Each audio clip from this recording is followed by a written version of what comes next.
আমি আমার বাবা কেন গুম করা হয়েছে এটার বিচার চাই সবার থেকে। অনেক ভাগে রাত গুম করে হয়েছে, তাদের কোনো খবর নেই। আমি দেখি না, আমার ছেলে আমি আমার ছেলে। সুখরঞ্জন বালির কথা মনে আছে? কড়া নিরাপত্তার মধ্যে 2012 সালে ঢাকার আন্তর্জাতিক অপরাধ ট্রাইব্যুনাল প্রাঙ্গণ থেকে নিখোঁজ হন তিনি। পরে তাকে ভারতে আবিষ্কার করে সংবাদ মাধ্যম বিবিসি। জামায়াতে ইসলামীর নেতা ও বিশ্বখ্যাত তাফসীরকারক মাওলানা দেলোয়ার হোসেন সাঈদীর বিরুদ্ধে যুদ্ধাপরাধের সাক্ষী দিতে সুখরঞ্জন বালিকে ঢাকায় এনেছিল স্বৈরাচারী শেখ হাসিনা সরকার। কিন্তু মাওলানা সাঈদীর বিরুদ্ধে সাক্ষ্য দিতে রাজি না হওয়ায় গায়েব হয়ে যান তিনি। পরে ভারতে জেল খেটে বাংলাদেশে ফেরেন সুখরঞ্জন বালি। স্বৈরাচারী শেখ হাসিনার ভারতে পালাবার কিছুদিন আগে রহস্যজনকভাবে মারা যান কারাবন্দী আল্লামা দেলোয়ার হোসেন সাঈদী। তার জানাজায় সমবেত লাখো লাখো মানুষের সামনে সুখরঞ্জন বালি জানান, মুক্তিযুদ্ধের সময় সাঈদী হুজুর কোনো অপরাধের সাথে জড়িত ছিলেন না। হুজুরের বিরুদ্ধে সাক্ষী না দেওয়ায় আইন শৃঙ্খলা বাহিনী তাকে গুম করে ভারতে পাঠিয়ে দেয়। সাদা পোশাকদারিতে আমার টানিয়ে নামাইছে, আমাকে মুখ আটকাই ফেলাইল। আমি সাঈদী সাহেব দেখি নেই, শুনি নেই, আমার পক্ষে সম্ভব না। আমাকে অবৈধভাবে আপনারা এরকম টর্চারিং করেন কেন?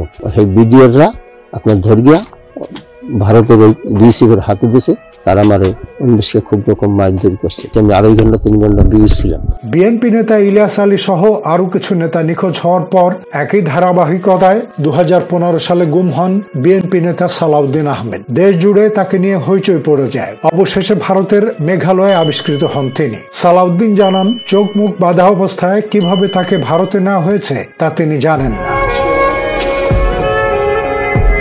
শেখ হাসিনার স্বৈরাচারী শাসন আমলে ধর্মীয় দল ও বিরোধীদের দমাতে গ্রেফতার, অপহরণ, গুম ও ক্রসফায়ারের এক ভয়াল পরিবেশ গড়ে ওঠে। সে সময় মানবাধিকার সংস্থা অধিকার এবং এশিয়ান হিউম্যান রাইটস কমিশন যৌথভাবে অভিযোগ তোলে কয়েকজন ইসলামপন্থী কর্মীকে অনিয়মতান্ত্রিকভাবে ভারতের কাছে হস্তান্তর করা হয়েছে, যা আন্তর্জাতিক মানবাধিকার আইনের গুরুতর লঙ্ঘন। এদের নাম উল্লেখ না করায় ধারণা করা হয় তারা জামায়াতে ইসলামী ও হেফাজতে ইসলামের নেতাকর্মী ছিলেন।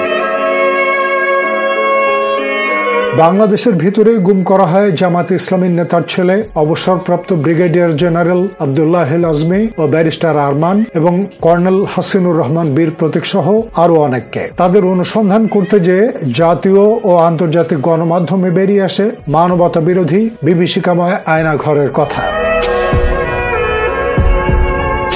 বিরোধী মত দমনে আয়নাঘর ধারণাটি ভারতীয় গোয়েন্দা সংস্থার কাছ থেকে আমদানি করে স্বৈরাচার হাসিনার নিরাপত্তা উপদেষ্টা ও আত্মীয় তারেক সিদ্দিকী। ভারত নিয়ন্ত্রিত কাশ্মীরে স্বাধীনতাকামী কাশ্মীরিদের দমাতে শত শত আয়নাঘর ব্যবহার করে থাকে ভারত। ভারতীয় চলচ্চিত্র হায়দার এ ধরনের আয়নাঘর ও বন্দীদের কথা উল্লেখ করেছে। আওয়ামী লীগ ভারতীয় সেই মানবতা বিরোধী প্রক্রিয়া ব্যবহার করে বাংলাদেশের আলেম সমাজ ও রাজনীতিবিদদের উপরে, কিন্তু আয়নাঘরকে বরাবরই অস্বীকার করে এসেছে হাসিনা সরকার। 2024 সালের 5 আগস্ট ভারত সমর্থিত স্বৈরাচারী শেখ হাসিনা দিল্লি পালিয়ে গেলে বেরিয়ে আসেন আয়নাঘরের কয়েকজন বন্দী। তাদের দেওয়া তথ্যের ভিত্তিতে আয়নাঘরের অবস্থান, আয়তন, মানবতার জীবনের কাহিনী ছড়িয়ে পড়ে বিশ্বজুড়ে। গণমাধ্যমকে দেওয়া সাক্ষাৎকারে তারা জিজ্ঞাসাবাদ ও নির্যাতনকারী হিন্দু ভাষাভাষী ব্যক্তিদের উপস্থিতির কথাও জানিয়েছেন। ওই লোকরা দেখতে বাংলাদেশিদের মতো ছিল না বলে জানিয়েছেন তারা।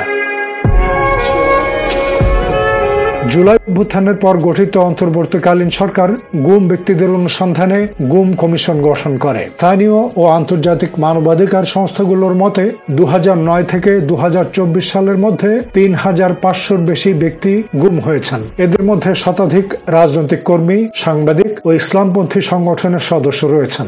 1850টি অভিযোগের ভিতর 253টি গুমের ঘটনা প্রমাণিত হয়েছে।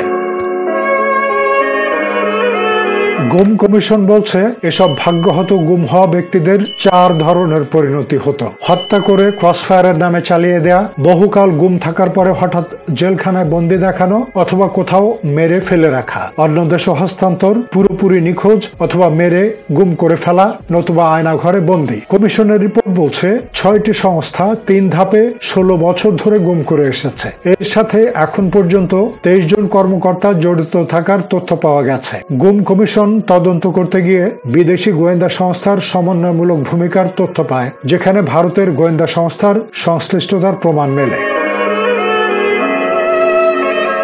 জাতীয় দৈনিক আমার দেশ এক অনুসন্ধানী প্রতিবেদনে জানিয়েছে, পলাতক হাসিনার শাসনামলে সেনা গোয়েন্দা ডিজিএফআই এর কচুক্ষেত সদর দপ্তরের 2টি ফ্লোর ভারতীয় গোয়েন্দা সংস্থা রয়ের অঘোষিত অফিসের জন্য দেয়া হয়। প্রতিবেদনে বলা হয়, এই দেশবিরোধী কাজ করেন তৎকালীন নিরাপত্তা উপদেষ্টা তারেক সিদ্দিকী ও ডিজিএফআই প্রধান লেফটেন্যান্ট জেনারেল মোল্লা ফজলে আকবর।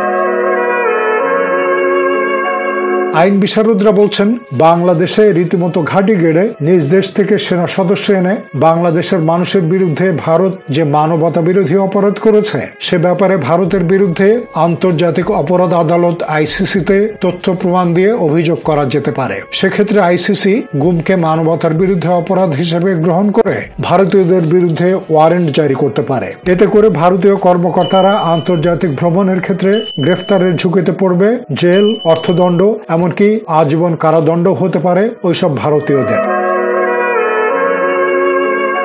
বাংলাদেশে গুমের সাথে জড়িতদের বিচার সম্পন্ন করা অন্তর্বর্তীকালীন সরকারের অন্যতম দায়িত্ব। এই সরকার বিচার শেষ করে না গেলে তার অগ্রগতি নিয়ে সন্দিহান ভুক্তভোগী পরিবারগুলো।